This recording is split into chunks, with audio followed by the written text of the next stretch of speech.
welcome everybody again. Brave-hearted leadership is a term that I came up with a while back because the more I thought about being a good leader, the more I realized that it's really not for the weak-hearted to be a strong leader, and it does require great courage. And in French, the word heart actually is pronounced courage.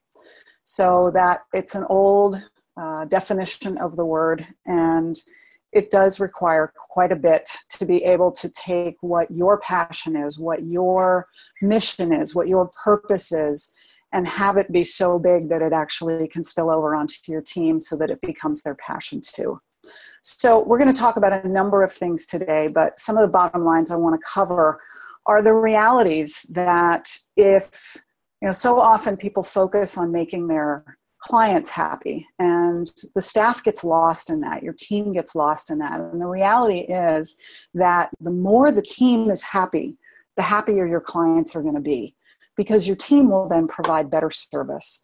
And the better the service they're providing, the more productive, the more profitable your organization is going to be, and the happier your clients are going to be in the long run. And we're going to talk a little bit about how to create happiness. Again, it does improve your bottom line. It doesn't just improve morale within the organization. So we're going to talk about Amy Edmondson's concept of psychological safety, and we're going to talk quite a bit about how to create happiness at work, because you want your team to be open-hearted as well, not just you. And psychological safety is required if that's going to happen. So let's talk about unhappy workplaces. Okay, come on, you're always grumpy first thing in the afternoon. Come on, you need this job. But I hate my job. Oh, you hate your job? Oh my God, why don't you say so? No, there's a support group for that. It's called Everybody. They meet at the bar. It's a sad reality, but it's true that, let me come back to this slide in a moment. I want to jump to the next one. The majority of us, at least 2/3 of us, have at least one bad day at work a week. And I think in this country, unfortunately, that's underestimated. This was a study that was done of a couple of hundred people by an organization, For Real. The name of the organization is Woohoo Inc. They're based in Denmark. And they did an international study. They do presentations on happiness at work all over the world. And they found that, as I said, about 2/3 of people would say they have at least one bad day at work a week. I think that's a pretty low estimate. I'd be curious to do this same study just in the United States. So let's talk about unhappy workplaces a little bit. There's a couple studies here I want to cite. One was a compilation by Harvard Business School and Stanford. They took data from about 200 studies, and they found that encountering stress at work can be just as detrimental to your system as dealing with passive smoking. So it's really harmful to people to be exposed to it. 75% of American workers believe their boss is the major cause of stress at work. We're going to talk about how people as individuals can shift that a little bit and not always just rely on their leader or their boss, but that's a really powerful statistic. And then the sad reality is 59% of people report they wouldn't leave their job, even though they're unhappy. And a lot of people just get used to it. It's become the norm, which is a sad reality in our culture. And particularly in an economic climate like we're in one right now, a lot of people won't leave because they're afraid they won't get another job. I know people who have been laid off, and it's taken them literally years to find another job, which is a terrifying thought. And so people stay with what they think is normal. So creating a brave-hearted culture really comes from the top. And one of the things I want to talk about is that as a true leader, not a boss, and we're going to talk about the difference in just a moment, as a true leader, ideally what you're doing is you're creating more leaders within your organization. So by empowering your employees, by empowering your team, by giving them new opportunities by coaching them and teaching them how to step into new roles, new responsibilities. You're not only alleviating yourself of that responsibility and taking things off your own plate so that you don't burn out, but you're also giving them an opportunity to grow. And most people would say that they want to be happy at work, and that part of the way they are happy is that they feel a sense of purpose and they are growing in their jobs. So leadership has to be action and example, not just a position or a title. So let's talk about psychological safety. Amy Edmondson is at the Harvard Business School. She's also been at the Harvard Graduate School of Education, and she came up with this concept of psychological safety. And this is the way she defines it. It's a belief that one will not be punished or humiliated for speaking up with ideas, questions, concerns, or mistakes. Now, it would make common sense that most leaders would want their team to be able to speak up, bring up new ideas, question things in terms of how they're working or not working, or if something's going wrong within the organization, that they would want to have somebody speak up and say, hey, we need to correct this, there's a problem here. But the reality is a lot of leaders don't, because they're stuck in their own fear. So what'll happen with psychological safety is, because people don't want to look stupid, they don't ask questions. You know, we've all heard that expression, there's no stupid questions. Well, yes, people say that, but the reality is they're too afraid to ask something because they don't want to look like an idiot. They don't want to appear to not know how to do something. So when they're struggling with something, they don't speak up and say, hey, I'm in a little over my head here. I could use some support on this, or I could use you to direct me to something that might help me grow in this area of my responsibility. Or God forbid they've made a mistake, they try to cover it up. They don't offer ideas a lot of times because they don't want to intrude, or they don't feel like they're smart enough to bring that idea to the table. So in terms of not wanting to appear like a negative Nelly, they don't speak up and critique what's going on. So often in organizations, the status quo, we get locked into that. We get locked into that paradigm. And so when somebody wants to speak up and say, hey, I have a new idea, they shy away from doing that because they don't want to appear to not be going along with what everybody else thinks is okay. And yet that's where ideas get stymied. So a lot of times in organizations, lots of people have different ideas, but they don't speak up. So we want to change that. So the 3 tenets of psychological safety. The first one that Edmondson talks about is to frame everything as a learning opportunity, not an execution problem. So what am I talking about here? So say an organization is wanting to launch a new product. So rather than looking at it in terms of, we've got to do this right, we can't make any mistakes, we've got to do it perfectly, which would be the execution of it, to focus it as a learning problem. In other words, hey, let's try it this way and see what we learn. If it goes well, great. If it doesn't, what did we learn from this? And how do we change the way we distribute this information? Or how do we change the way we deliver this webinar? Those are just some examples of what I'm talking about in terms of execution versus learning. And what that does is it gives everybody an opportunity to speak up and say, hey, I have an idea about how maybe we can do this or do this better. Another way is, as a leader, I have to acknowledge my own fallibility. So I don't have all the answers. And that's an important thing as a leader, to be able to admit to everyone. So by saying to people, hey, here's my idea, but I don't know if I thought this through enough because it's not my greatest strength. What do you think about this? What ideas do you have? So for example, when I've worked on clinical teams in treatment centers, I'm a clinician. I'm not an operations director.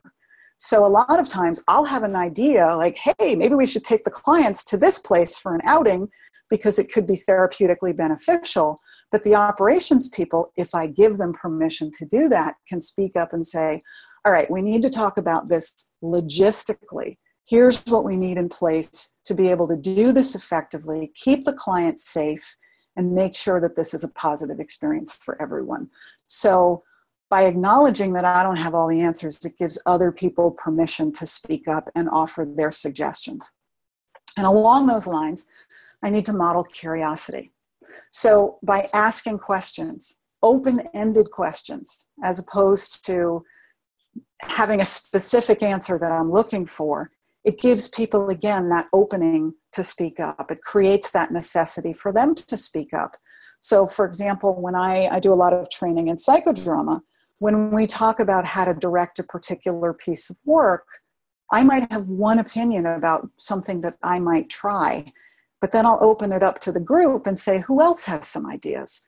And there's no right answer that I'm looking for. What I'm looking for is to promote other people's creativity. And in a psychologically safe environment, you're wanting to promote people's creativity. A basic tenet of psychodrama is that anxiety and spontaneity and creativity are inversely related. So the more anxious I am as a staff member, the less I'm going to be spontaneous and creative. So through psychological safety, if the leadership team can lower the level of anxiety in the organization, then people's spontaneity and creativity can emerge. So Edmondson frames it from this perspective in this chart. On the, I always get these confused, so I'll just say on one axis we have psychological safety, and on the other axis we have accountability. Right there, there's an example of not having all the answers. I always confuse the X and Y axis, so I'm not going to even try it. So I'm just going to say psychological safety, one axis, accountability on another. If you all could chime in, then one of you who has that information could tell me what it is. There's an example right there. So if we have a low sense of accountability, I'm looking in the bottom left corner. If we have a low sense of accountability and people don't feel safe, they're going to get apathetic. They're going to phone in their job. They're going to go through the motions. They're going to show up to work, hopefully on time. They're going to do what they have to do, and then they're going to run out the door and not really be excited or committed to the organization. Just as a side note, I'm getting a couple of questions from people asking if they can ask questions. Absolutely, just type them into the Q&A. Then if we look in the bottom right into the anxiety zone, we have high accountability and high accountability and a low sense of psychological safety. Then people are going to feel highly anxious. If I have high expectations on my staff members, if I have expectations that they're going to do, I don't know, they're going to make 10 sales pitches this week, but I'm not offering them an opportunity to come to me as a leader, to talk to me about what's working well, what's not working well, how they might tweak their sales pitch so that they can be more effective, they're going to be consumed with anxiety. And anxiety gets in the way of people being able to think clearly. And it blocks our prefrontal cortex, which sits in the front of our brain, which is all about logic and reasoning. So people are not going to be able to access that cognitive part of their brain and think their way into new ideas. Again, high anxiety, low spontaneity, and creativity. So let's go to the upper left corner. We have a high level of psychological safety, but a low level of accountability. People are going to get a little too comfortable in their job. They need some kind of impetus to succeed. And if we're not holding them accountable for their job, then they're not going to really work as hard as we might like them to. So sometimes that safety can be a little too much. And then finally, the optimal in the top right corner, the learning zone, where we have high accountability and a high sense of safety.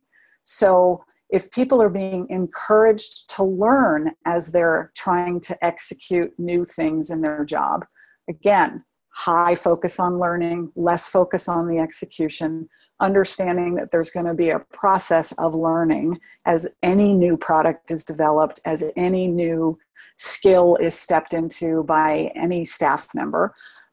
We're going to provide that safety so they can come to us and ask a lot of questions and get positive feedback from us, while we're also holding them accountable to what it is that we're asking them to do. So for anybody who's wondering, yes, you are going to get access to these slides as well. So I love this quote by Jimmy Carter. Just imagine yourself working in the White House. And we're not going to get political right now, but any White House under any administration. Think about the level of high stress, the level of high accountability, the level of respect, ideally, and reverence that people have for, up until now, the man in charge, the man sitting in the Oval Office. I've heard many stories from people over the years about how they've, because I used to work in Washington, D.C., about how they've gone into the Oval Office and they literally have not been able to speak. So one of the things I love that Carter said is that any top leader needs to have people that they trust who are actually going to tell them the truth, the brutal truth, even if they know it's going to go against what it is that they think, what they want. Because unless I have people around me who can come back to me and say, hey, I don't know about this.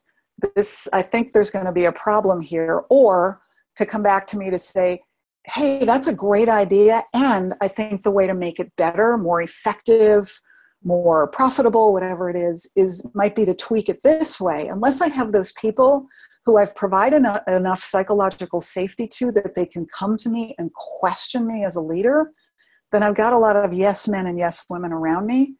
And it's not going to benefit my organization, and it's not going to benefit my team. Unless they have that sense of freedom that they can come to me, even if it's scary, knowing that there are not going to be any consequences, then it's going to negatively affect the organization. So as leaders, we are wired to think that we're, well, not just as leaders, as human beings, we're hardwired to think we know the answers. It goes back to our sense of survival. And it's really hard, I know for me particularly, it's really hard to ask for help in general, but then when I think I already know the answer to something, it's going to be even harder for me to ask for help. And if there's not an environment of psychological safety, I'm going to be even less likely to ask for help. And I'm going to be more likely to pretend that I already know what I'm doing. And it's going to take me twice as long to get it done. And I may not get it done well because there was nowhere to go to ask for help or ask questions. So when I think about being a leader, I like the idea from Buddhism of the concept of the beginner's mind. That anytime I enter into a new relationship, a new situation, a new opportunity, I'm teaching a new course, I'm interviewing a new person for a training group that I'm running, I want to be as open as I can be. I know for me, when I was in private practice, I would get referrals a lot of times from other therapists or from treatment centers, and they would often send what's called a psychosocial assessment, a biopsychosocial assessment, where it was kind of a snapshot of who the client was, what their diagnoses were, what their current challenges were, if it was drug addiction, what their drugs of choice were, what their mental illness diagnosis was, etc. I always made it a point to go into my first meeting with a client without having read that, because I didn't want anybody else's opinion to influence my perspective, my understanding, my idea about who this person was, what their strengths were, what their issues were, and how we might work together. So that's just an example of beginner's mind. And a key piece as a leader is not only to see other people within the organization as collaborators and not competitors, but to bring that mood, that belief system to your organization. In one of Amy Edmondson's TED Talks, and I've got a bibliography at the end where I cite one of them, but in one of her TED Talks, she talks about that famous scene in the movie The Paper Chase. And if you've never seen it, it's about law students at Harvard Law School. And John Houseman, who is a very distinguished actor who plays one of the professors in Harvard Law, you know, he's got the bow tie and he's just a classic distinguished professor. And in the first class, he looks at the students in this huge hall and he says to them, look to your right, look to your left. One of you will be here next year. Or one of you won't be here next year. I can't remember. But the point is, he sets it up so they're competing against each other. Now, when I run an organization, my philosophy is look to your right, look to your left. These are the people that are going to help you succeed. These are the people that are going to help you be here next year. And your job is to help them be here next year and to have all of you grow in the interim. So I want to talk a little bit about Simon Sinek's work. If you've never seen any of his videos, I've actually got them in the bibliography too, but he has a website called startwithwhy.com. And in one of his videos, and he has a book by this title as well, he talks about the importance as a leader of not only knowing what your own why is, but then communicating that to your staff. So he sets it up in 3 circles. And I'm going to talk a little bit about how this is connected to the brain as well. So we have a what we do, we have a how we do it, and we have a why we do it. Most people can describe what they do.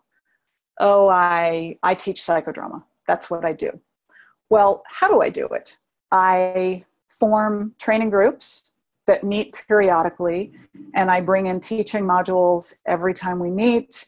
I support my students to practice directing so that they in turn can become good directors and eventually, if they're interested, become psychodramatists. But why do I do it? What is my core belief? What is my passion? And what is my purpose about why I do it?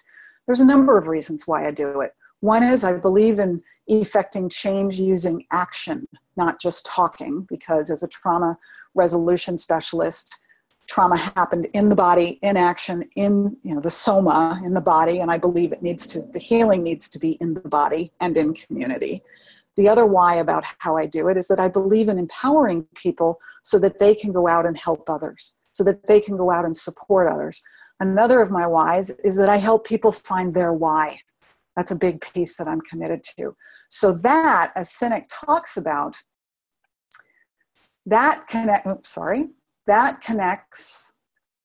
let me try this again. My apologies. That connects to in the third part of this, that connects to our limbic connection. Now the limbic brain is the midbrain. It's in the middle, literally in the middle of our brains. There's 3 parts to our brain. We have a reptilian brain, which is all about survival and the autonomic nervous system. We have the limbic connection, which is where pleasure lives. It's where connection to other people lives. It's where even connection to our animals lives. If you've ever seen a dog and somebody who's not their keeper comes towards them to pet them, if they're a friendly dog, they'll be nice to them. But as soon as their owner comes towards them, they go crazy. They're excited, they're panting, they're jumping up and down, their tail is wagging like crazy. That's indicative of limbic connection. We have very deep limbic connections with certain people in our lives. So what the why gets at is it gets at that core belief of why we're connected to other people. And if you're more interested, I don't have time to go through it today, but Sinek's TEDx talk at Puget Sound, which I reference at the end here, he gives beautiful examples of that in terms of why Dr. Martin Luther King was able to reach so many people with his message, and why organizations like Apple are so much more successful than organizations like Samsung. So do yourself a favor and watch those videos.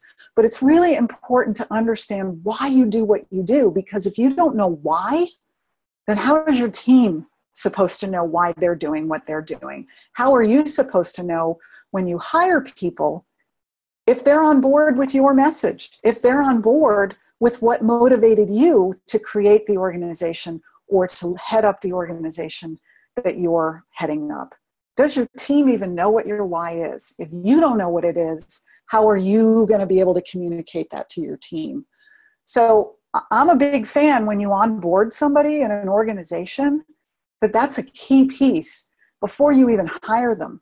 This is what our why is as an organization. Is that something you believe in? Is that something you want to work towards? Because if you don't, then maybe you're not the right person to work with us. So it's a really important question. Do you hire your team for it?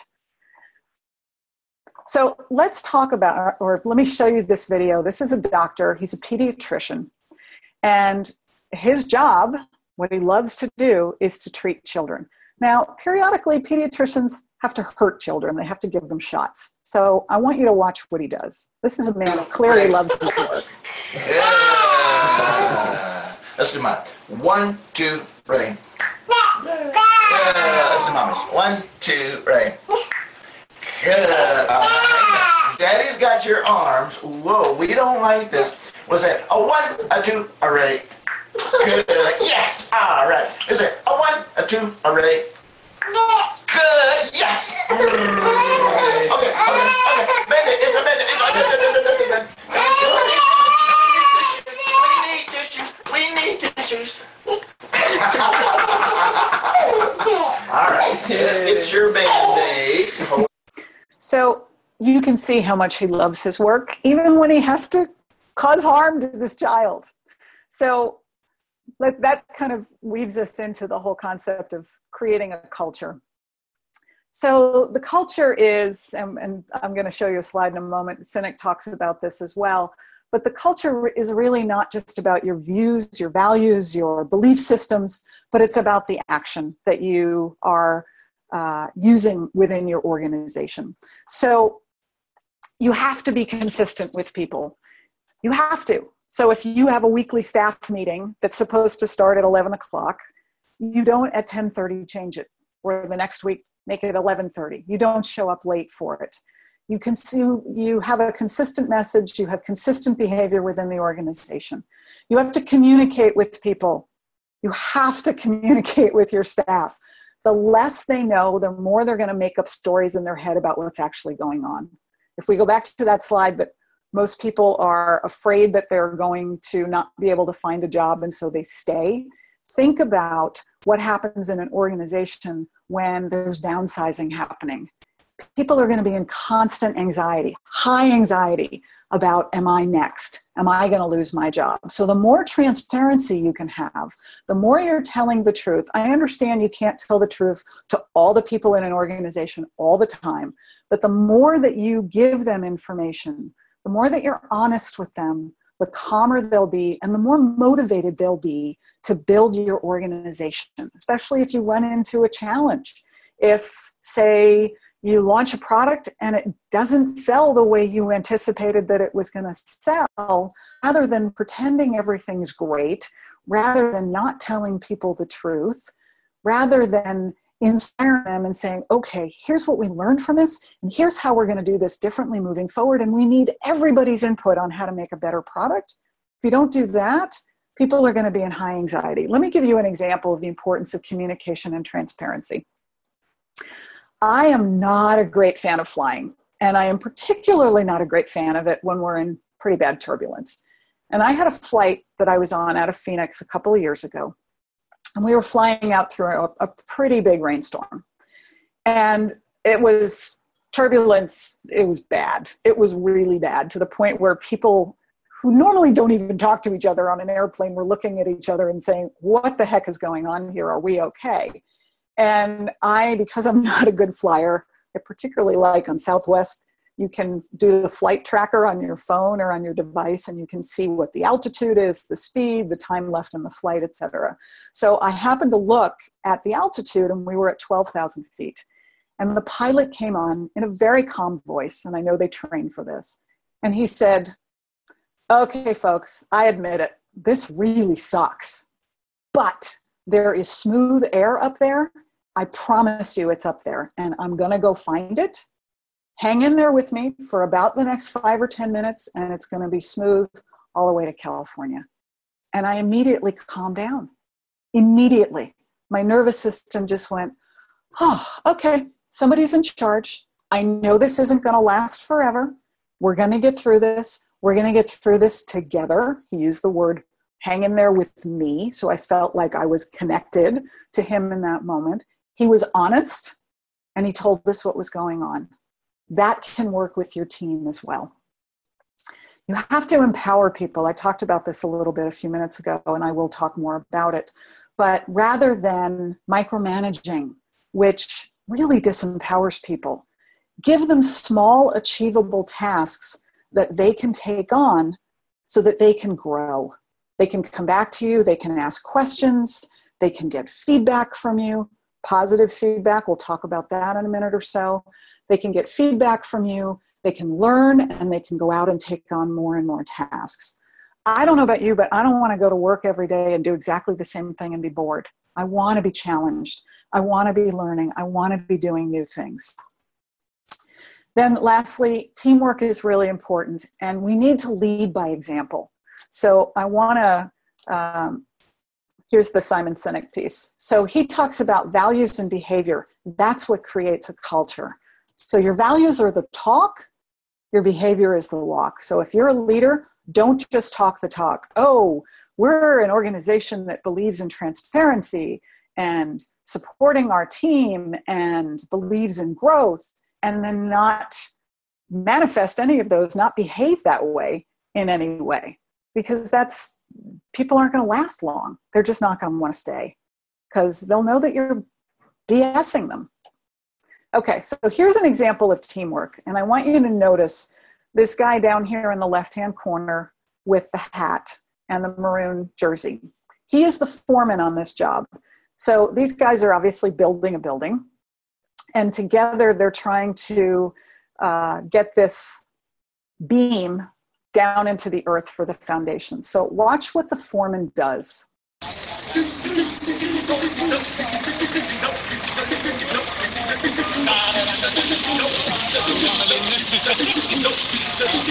He's not going fast enough, so he's going to help.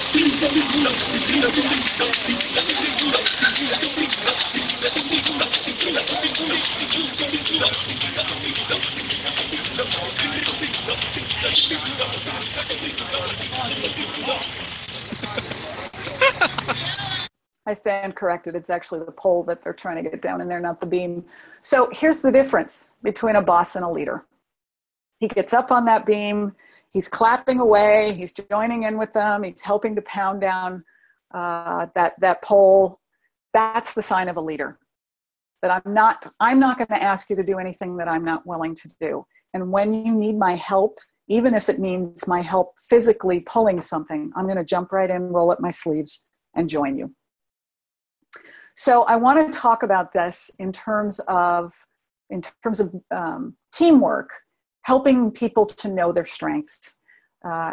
So we know now through research, and a lot of this comes from the world of positive psychology, that it's actually more effective rather than focusing on what I call growing edges, rather than trying to make those skills stronger, the ones that might be on the bottom of your list of strengths. It actually is more effective to take your top strengths and grow them even more and expand them to help yourself step more into a leadership role. So I want to talk about the Values in Action Strengths Test. You can actually take this online. It's via character.org. It'll probably take you all of about 10 or 15 minutes, and it's free, and it will send you an email with a PDF of your strengths listed in order. And they set up the strengths in 24 different categories, or 24 different strengths based on 6 different categories under the headings of wisdom, courage, humanity, justice, temperance, and transcendence. It's a really powerful test to take. I not only have taken it for myself, but I also, when I hire anybody, I have them take it, because as the leader, if I can see what my staff members' strengths are, it will help me best serve them in terms of their happiness at work, but it'll also best help me in terms of the company. So I'll give you an example. Years ago, when I worked in a marketing firm, I had a young woman who was doing data entry for us, and she was really good at it, but I noticed that there was an issue that she was really a detail-oriented person. She had a really good memory, but the problem was that she liked to talk too much. And so she would have trouble focusing on her work because she would try to talk to her neighbors all the time and people sitting nearby her, which was not only impacting her work, but it was impacting the work of the people around her. And I'm all for people getting along at work. And there's a limit to it. So again, there's the accountability piece. So I approached her on one of her evaluations, and I said, I have an idea. Our receptionist is leaving the company. I wonder if that might be a job that you would be interested in. You would get to talk to people all day long, which you love to do and you're really good at. You're very engaging. You're very curious about people. You're very friendly. You make them feel at home. You have a good memory for names, and you're very detail-oriented. And she said, you know what? I think that's a great idea. She was so happy in that job, and our customers were happy because when they called in to talk to anybody, she knew who they were. She had asked them about their kids. It felt friendly. It felt inviting, so that even when she couldn't track one of us down or somebody had to call, she would schmooze them for a minute or two until she tracked somebody down, and it made everybody happier. So this VIA strength test, again, it's viacharacter.org, VIA. It stands for Values in Action. It can be really helpful, not only in your work life, but in your life, to know what your strengths are. I found it very validating. So in terms of motivating your team, as I've already said, focus on their strengths. That's the focus. Focus on the goal and the new behaviors, not the problem. Neurobiological research, and I have something in the bibliography about an article connected to this, but neurobiological research has shown us that if we keep focusing on the problem, and this is true for all you therapists out there too, if we keep focusing on the problem, the brain gets hardwired to focus on the problem, as opposed to if we focus on the solution or we focus on something positive, we're laying down what they would call a new mind map. So an example of this, Martin Seligman, who was the creator of positive psychology, did a research study with 47 highly depressed patients. And rather than having them focus on their depression, he did two things. He had them focus on things they were grateful for, or things that went well that day. And then he had them form groups of people where their specific task was to talk about the things that were going well, or the things that they were grateful for that day. Their depression symptoms shifted dramatically. They were much less depressed. They were moving towards happiness. And so if we start to develop those new mind maps by asking solution-focused questions, and what I mean by that is, rather, when somebody makes a mistake, rather than saying, what were you thinking doing this? With that kind of negative attitude, to say, okay, what did we learn from this? And what might you do differently next time? I do this all the time when I'm training directors in psychodrama, because they want to listen to that, what we would call, and excuse my language, but they want to listen to that itty bitty shitty committee voice in their head that's saying, oh, you should have done this, and why did you do that, and you did this wrong, and you shouldn't have done this, and as opposed to, what did you do well? And let's talk about where you got stuck, but let's talk about what maybe you'll do next time that's different so that it's more effective. So focus on the positive. The other thing is to set realistic goals with your team.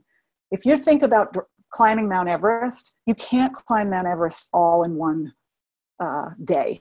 So the first goal is to get to base camp 1. Then the next goal, base camp 2, as you're climbing the mountain, base camp 3. So think about it when we've got an organization that is, again, trying to be launching a product, and we've got a launch date of February 1st. It's a basic coaching technique. What are the smaller steps that we can do moving backwards to get to the point where we can actually launch on February 2nd? People work much better if you set realistic goals. And you have to celebrate those victories. When we get to base camp 1, yes, we made it to base camp 1. Now let's all just settle in here, adjust to the altitude. Things are a little different, adjust to the temperature. All right, what do we need to keep going? On to base camp 2. But celebrate those small victories, because that's what builds motivation. That's how people are motivated to keep learning and keep growing. So let's talk about happiness at work. Most people think that what causes happiness is when they get a salary bump or when they get a new job title. The truth is, that's only short term. Because once you get a raise, you might get excited for a week or two, but a month or two in, you've just adjusted to your new salary and you're not happy anymore as a result of that. It's just the way things are. So what really makes people happy are results in relationships. We're going to talk more about this. We know from positive psychology, the number one indicator of happiness is positive relationships. It increases our immune system. It actually extends our lives. It increases our mood. It makes us healthier. It's extraordinary what positive relationships can do. This is also true with relationships with our animals, not just with people, for those of you who have animals. So this slide comes to us from Woohoo! So if we look at what they call evaluated happiness, which is on the bottom, that's more rational, it's more cognitive. So that's about job satisfaction. And again, it's about salary increases, it's about getting a raise, it's about getting a promotion, it's about having perks, like maybe the company feeds you, or maybe they give you a gym membership, or maybe you get a parking spot, but those just become the norm. Like if I have a parking spot from my company, I don't think about it every day. Oh boy, it makes me really happy that I don't have to walk half a mile to get to my office. And because that's evaluated happiness, it actually doesn't sustain people and they're more inclined to go work somewhere else. As opposed to experienced happiness, which again goes back to that limbic piece, it's more emotional. The results are some of what we've been talking about, having realistic goals, being able to feel a sense of confidence when people empower me, signing on to the why in the organization, a sense of meaning and purpose, getting positive feedback. And it's about the connection in the relationships. It's about that turn to your right, turn to your left. These are the people that are going to help you do well. These are the people that are going to help you succeed. And when you can create that sense of experienced happiness and collaboration within an organization, people are much more motivated. Their creativity goes up if you've got psychological safety within the organization. If we hit a bump in the road, they're much more resilient. They're much more honest and open. And as a result, you've got greater well-being. That's going to make people healthier and happier, which, by the way, means that they're going to call in sick less often. It means that they're going to be more motivated to work. And when they're at work, they're going to be more effectively working as opposed to being apathetic or bored. So here are the top 5 findings from positive psychology that are going to help us create that kind of happy environment. We've already talked about positive emotions having a beneficial effect on us. Emotions are contagious. Negative, there's a couple of concepts in positive psychology called negative contagion or positive contagion. If I'm working in an environment where everybody's saying, oh, you know, this project, it's never going to get off the ground, it's never going to work, as opposed to positive contagion of, okay, we made a mistake here, but we learned from it. Let's try this differently next time and see if that works. That contagion is going to affect everybody. Small actions are going to have a profound effect. We're going to talk more about that in a moment. Unexpected things make us happier. So going into work one day and the boss has ordered breakfast. Going into work one day and you find flowers on your desk. For no reason, just because. One of the things we know from positive psychology also is that actually making others happy makes us happy. Anybody who's been a part of a 12-step fellowship or any other kind of organization where people are focused on being of service, we know that being of service makes us happy. It actually activates the pleasure center in our brain. There's a wonderful book called The Compass of Pleasure. I'm spacing on the author's name right now. He's a professor at Johns Hopkins in Baltimore, but he talked about how donating to charity actually makes us happy, because it does. It activates the pleasure center. So one of the ways to make your staff happy is to actually empower somebody on your staff to do things that are going to make other members of the team happy. So buy a $100 Starbucks gift card, give it to one of your staff members and say, hey, I want you to go around. Don't tell them I did it. I want you to go around and tell everybody, I'm going on a Starbucks run. What do you want? Take the orders, go on the run, bring everybody coffee, and keep the card for yourself. It's a $100 investment that will just raise the morale of the organization. It'll make the person you asked to do it feel good. It'll make everybody in the organization who got that cup of coffee from that person feel good. And if that person has had a hard time feeling connected within the organization, it's going to build connection for everyone. So let me show you an example. This is Valerie, and she works in a restroom. Watch her. Waiting, no line, no waiting. Gotta go right now. Hey, how are you? Welcome to Valerie's Happy Restroom. Hey, girl, I'm trying to make everybody feel good. It's a good day. Sunshine on the outside, sunshine on the inside. No waiting, no waiting. Can you imagine that? I would feel much happier walking into that restroom, period. I just would. So this is a way to create a happier workplace, and I'm going to keep flipping back and forth between this and the next one. This is again from Woohoo Inc. And these are 6 tools to help you create a happier, more successful organization. You can actually go, and you can see it right at the top here. You can go to their website, woohooinc.com/leader-tools, and you can find this. The slides are going to be available after the presentation. You can go to their website and you can download this yourself. So it's helpful as a leader to know what's my feeling today. How do I feel? What's my daily check-in? How do I feel? What's making me happy? How do I do more of it in my life and my work? What makes me unhappy and how do I attend to it? How do I fix it today? And what am I doing today to make everybody happy? Valerie's very clear about what she's doing to make everybody happy. What am I doing? So that's a daily check-in that I can do as a leader. I like to hand this tool out to my staff too and ask them to do a daily check-in. Another one of their suggestions, do a weekly check-out. Again, you can do this daily. I like to do this daily, particularly with new employees, because again, if we set small achievable goals, it helps them focus on what they've done well. So what am I grateful for? What progress have I made? And what commitment or actions for the next week am I making? Those commitments and actions aren't necessarily just work focused. They could be focused on building happiness at work for myself and everyone else. As a leader, I like this concept of the Take 5. Every day, I spend 5 minutes with one employee. And I just rotate. I make a list of them, and I'll jump to the next slide to show you this. So every day, come on, there it is. Every day, so you can see in this left-hand column, I make a list of all my employees and I rotate so I can check it off. Did I do the Take 5 with Patty today? Tomorrow I'm going to meet with Bill. The day after that I'm going to meet with Jim. The day after that I'm going to meet with Barbara, etc. So in that Take 5, I'm going to talk to one employee each day and I'm going to ask them one simple question. It could be anything. It's a way to get to know people.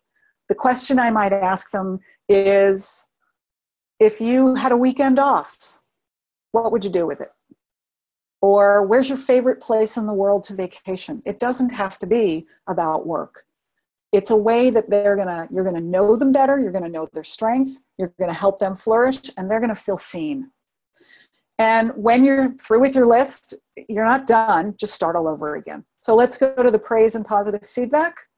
Help your employees do more of what they're doing. Give them positive feedback. Be specific. You can say it, you can put it in an email, you can write it, you can send them a note, and be specific. So when I used to be the president of a networking organization in Los Angeles, I started a tradition at our monthly meeting. For the last couple of minutes at the meeting, we did what I called a shout out.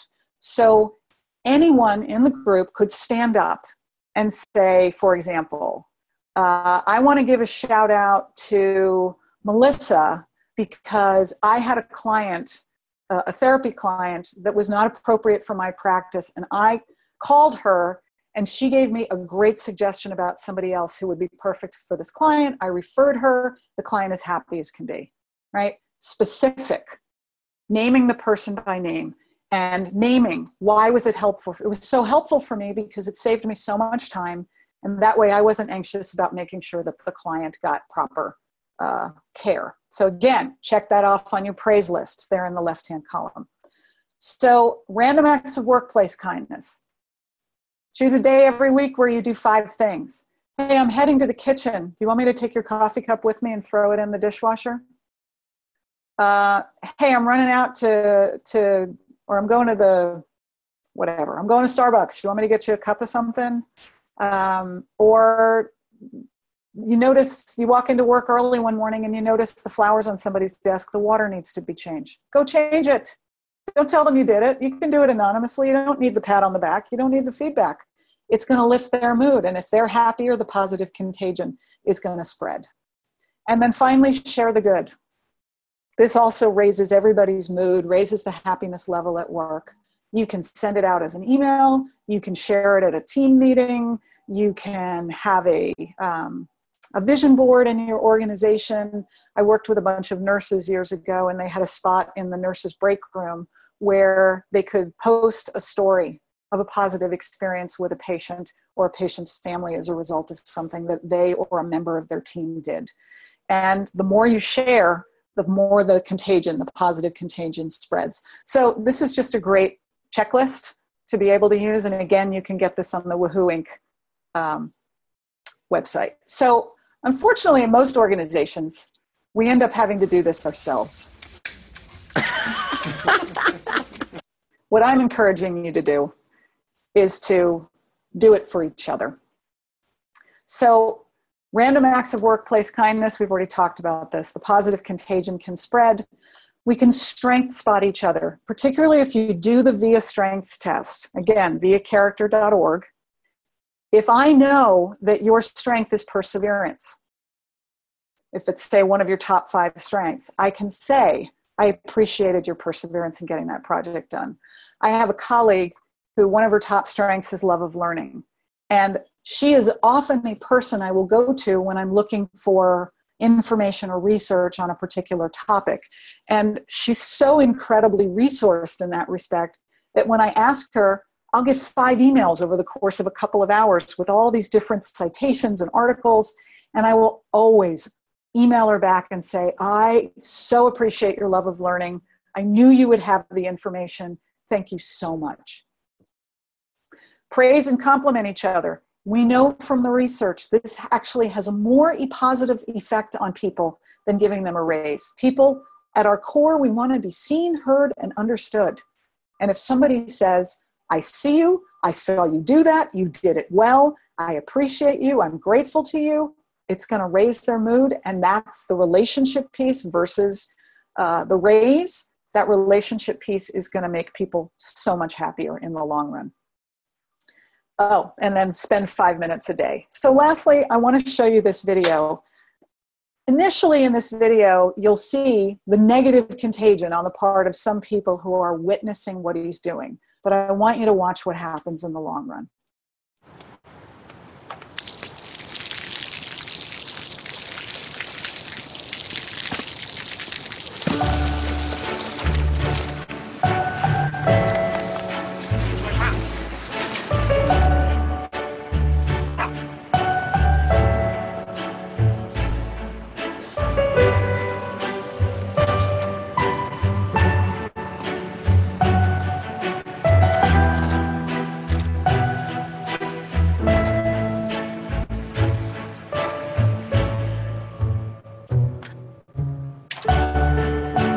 เขาจะได้อะไรถ้าเขาทำแบบนี้ทุกวัน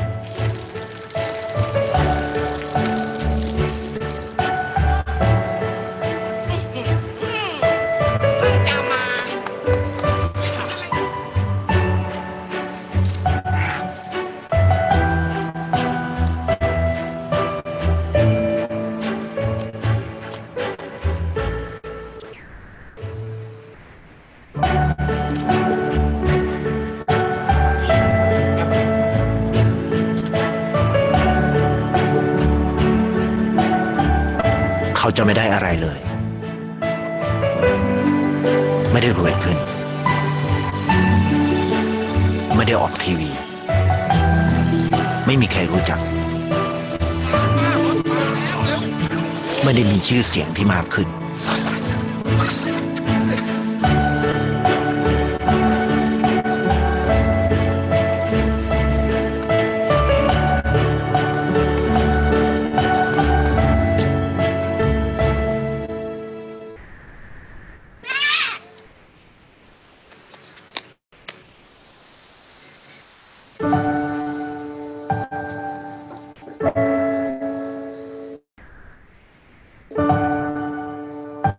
ราะสิ่งที่เขาได้คือได้แค่ความรู้สึก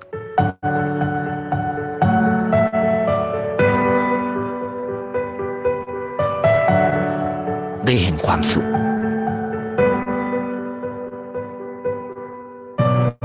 ได้เข้าใจ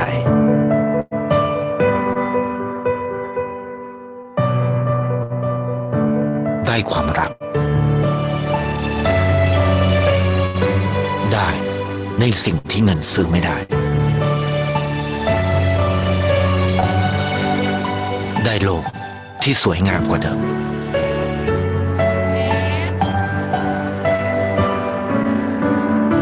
ในชีวิตคุณอะไรคือสิ่งที่คุณต้องการมากที่สุด